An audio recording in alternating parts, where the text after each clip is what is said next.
गैरत की कमी हम लोगों में है। कुछ खुदा का खौफ कर ले, कुछ खुदा का खौफ कर ले। जैसे तैसे फॉर्म 47 पे किसी ने दोनों पार्टी के कान मरोड़ के फेंका है कि जाओ अपना फेस तुम सामने रखो, तो थोड़ी उसी की लाज रख लें। आप लोगों की शक्लें नहीं देखना चाहते, ये हाथ जुड़े हुए 25 करोड़ आवाम की तरफ से मैं हाथ जोड़ती हूँ कि अपने चेहरे हमें मत दिखाया करें। नज़ीर सायरा बानो की गुफ्तगू आपके साथ शेयर करेंगे। सायरा बानो ने फील्ड मार्शल को, शहबाज शरीफ को, हुकूमत को, निजाम को, सबको जिस तरह से हकीकत का आईना दिखाया है, यहाँ पर सायरा बानो का कमाल है कि पीटीआई की पूरी क़यादत हो, पीटीआई की पूरी पार्टी हो खामोश होकर बैठ गई है, लेकिन सायरा बानो अकेला उस पार्टी का काम कर रही है। बहुत ही खुल के गुफ्तगू की है, ये गुफ्तगू मुकम्मल सुनने के काबिल है। शुरू से आखिर तक ये गुफ्तगू जरूर सुनिएगा। चैनल पर नए तो चैनल को सब्सक्राइब कर लें, बेल आइकन भी प्रेस कर दें। वीडियो अच्छी लगे तो लाइक भी जरूर कीजिएगा, ज्यादा से ज्यादा शेयर भी जरूर कीजिएगा।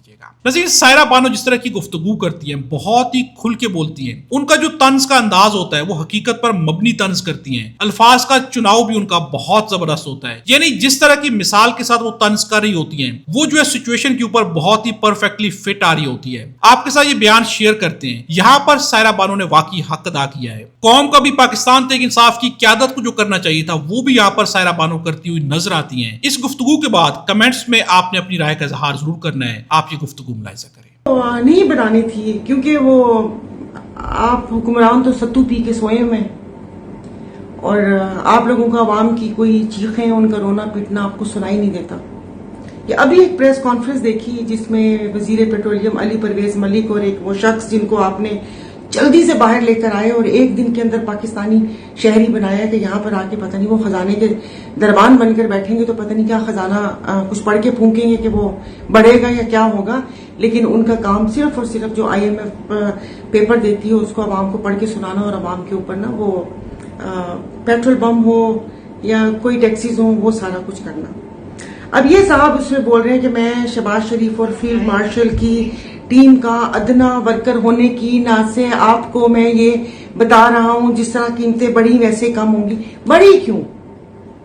हर बात के ऊपर आके आप हमें ये बताते हैं ना कि जी वो आलमी मंडी में तेल की कीमतें बढ़ी हैं, तो आप मुझे बताएं कि ये जो कल की कीमत बढ़ाने का था ये किसके पेट का दर्द था? आप लोगों ने हम लोगों को, गलती वैसे हमारी है, गैरत की कमी हम लोगों में है।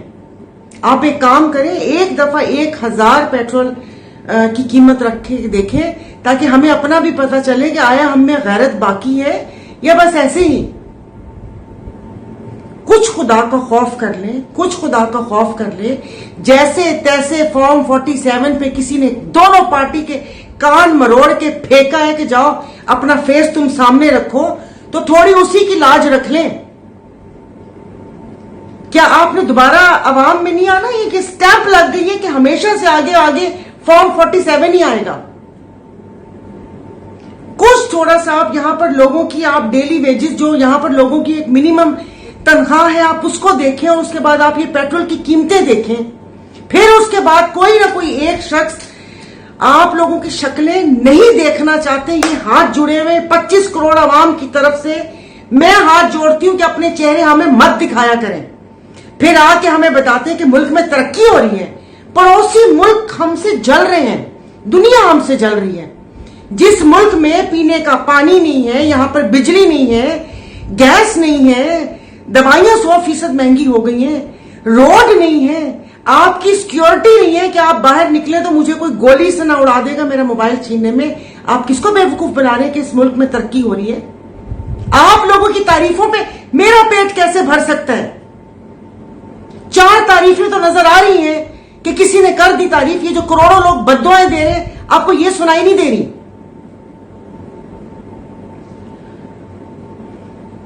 गरीबों का पेट कैसे भरेगा? PSL ये जो गाने वाने गाएंगे तो चूल्हे के आगे खड़ा होके कोई मैं नगमा गाऊंगी तो गैस आ जाएगी। बिजली का बिल देखकर मैं कोई तारीफ करूंगी तो मेरा बिजली का बिल भरा जाएगा। डॉक्टर को जाकर 2 नगमे सुना दूंगी तो वो किसी गरीब से क्या 5000 फीस नहीं लेगा। आप लोगों ने तो हमसे जीने का हक छीन लिया है। अब तो बोल बोल के थक चुके हैं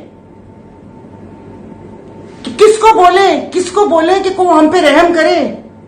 टीम ए को बोलूं या टीम बी को बोलूं कि हम पे रहम कर ले? बस बहुत हो गया। अब हमारी जो हड्डियों का गूदा भी आपने निचोड़ा है, अब गूदा भी नहीं रह गया।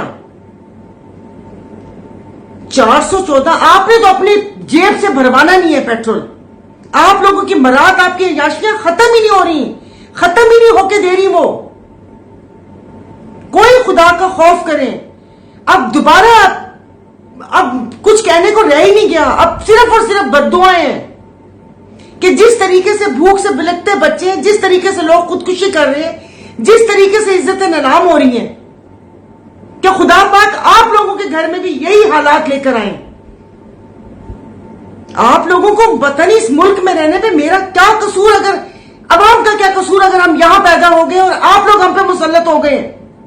हमारा क्या कसूर कि हमने आज आके यही दो खानदान की शक्लें देखनी और उसके बाद मुहब्बे वतन होने की क्लेप मुंह पे लगानी है कि मुल्क के वसी तर मुफाद में चुप करके बैठ जाओ, बोलना मत, अपना किबला दुरुस्त कर ले। ये बहुत अरसे तक ये मामलात नहीं चल सकते। फिर कोई ताना ना दे हमें, ना मुहब्बे वतनी का और ना मुल्क के वसी तर मुफाद की लाश हमारे कंधे पर डालने की कोशिश करे, जिसको हम लोगों ने पकड़ के घसीटना है। खुदा के वास्ते थोड़े कहे को बहुत कुछ समझ ले और अल्लाह पाक की आप लोगों को हिदायत दे,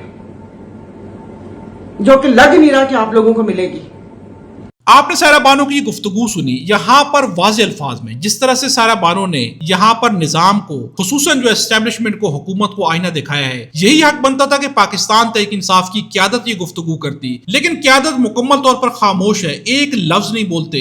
हर मौका जो आता है जहाँ पर तनकीद हुकूमत पर की जा सकती है, निजाम पर की जा सकती है, वहीं पर ये सारे के सारे लोग खामोश हो जाते हैं, जिससे पार्टी की असल वैल्यू बहुत ही कमजोर होती जा रही है। चैनल पर नए तो चैनल को सब्सक्राइब कर ले, वीडियो अच्छी लगे तो लाइक जरूर कीजिएगा।